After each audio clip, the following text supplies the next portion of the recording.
Chapter 8. The Despair Trap. The despair trap is the belief that other people can prevent you from being free. Despair isn't hard to come by. If you have been trying to create a freer climate in the nation, you have probably accumulated plenty of reasons to be despondent. Or, if you've been trying to convince your friends and family to accept your way of life, you probably feel very misunderstood and unappreciated by now. Or, if you've been trying to smooth out difficult relationships with your lover, business associates, or relatives, you may be about ready to throw in the towel. There are many things that can make you feel that you are an alien in the world, one who will never be understood. Sigmund, a character in Richard Wagner's opera Die Valkyrie, summed it up well. Whatever I thought right to others seemed wrong. What I held to be bad, others approved of.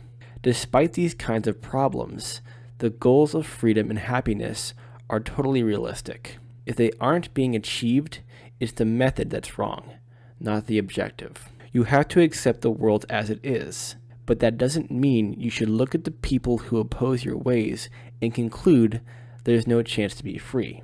The world includes much more than just the people you're dealing with. There are undoubtedly many people with whom you have nothing in common, but there are also plenty of people who see things in much the same way you do. If you haven't come in contact with them, it may be because you've unnecessarily confined yourself to those with whom you've been associating. And it may be that you haven't discovered ways of finding the kinds of people who could add to your life, instead of detracting from it. There is no one in this world exactly like you, but there are undoubtedly people who want many of the same things you do.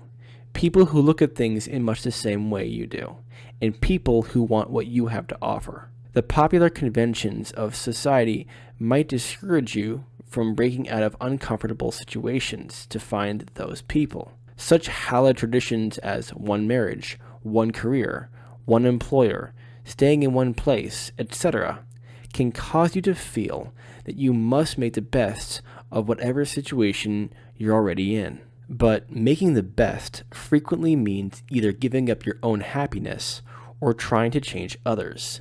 Neither way makes any sense. You don't have to stay where you are. You can look for someone who doesn't have to be forced to love you, someone who will be enthusiastic about what you have to offer, someone who will help you get what you want because it will be in his own self-interest to do so. The Despair Trap.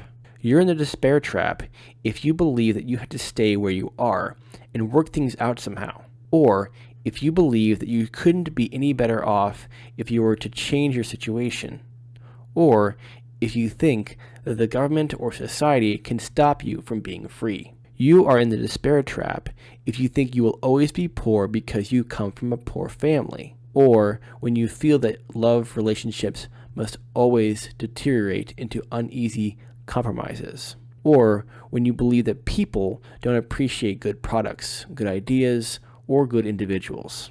You're in the trap when you think there are too many complications in your life to be able to break out from where you are, or when you think that freedom and happiness are overrated myths, a market for you. The general market embraces personal relationships as well as commercial ones. All relationships are governed by market principles as individuals come together, exchange, or share as appropriate, and work towards the advancement of their own happiness. The same principles apply to finding a friend that apply to finding a buyer for your product.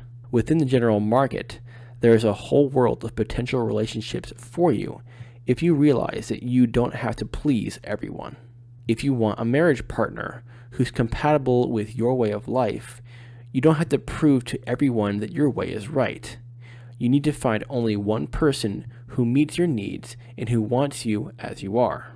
You don't need millions of friends. You only need enough to provide the companionship and shared interests you'd like to have. So it isn't important what the other people are like.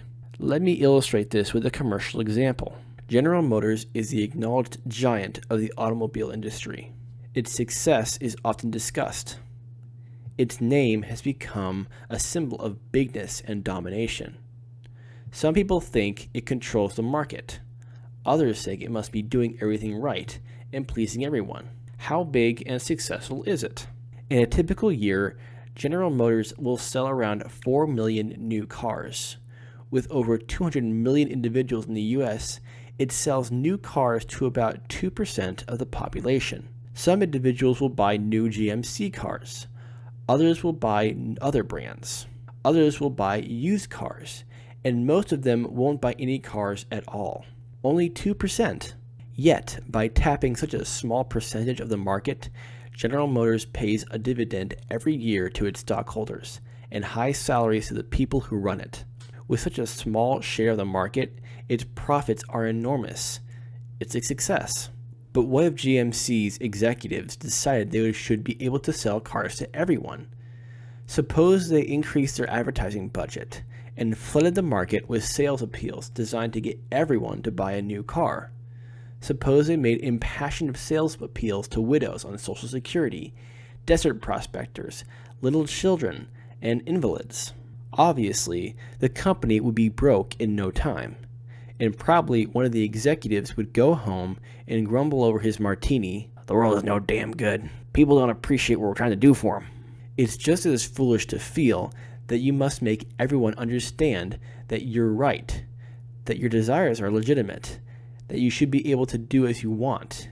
You don't have to. Just concentrate your attention, as General Motors does, on finding those people who are appropriate for you. You can ignore the others. In Chapter 17, I'll suggest ways that you can find the people who represent your best market. In the meantime, recognize that the market you're dealing with now is only a small part of the whole. Out there in the world, there are many kinds of people, and among them are people you can work with, love, associate with, make friends with.